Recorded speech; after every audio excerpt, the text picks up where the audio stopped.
আরে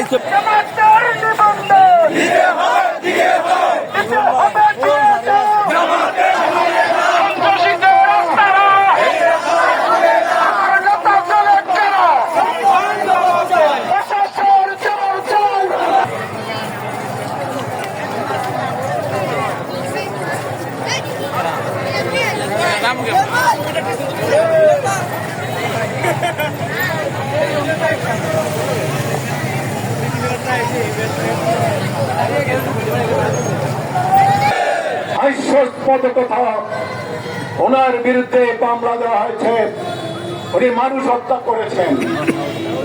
একজন 3 মাইল দূর থেকে উনি দেখেছেন উনি মানুষ হত্যা করেছেন, আরেকজন 7 মাইল দূর থেকে উনি দেখেছেন উনি মানুষ হত্যা করেছেন।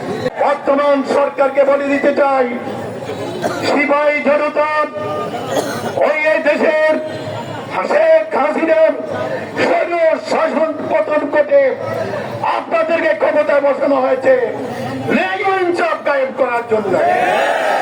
আমরা বলতে চাই, অনতি বিলম্বে আজারবাকে মুক্ত করে দেন, নতুবা ওই সারা দেশের ছাত্র জনতা ময়দানে নেমে ওই আজারবাকে মুক্ত করতে বাধ্য হবে।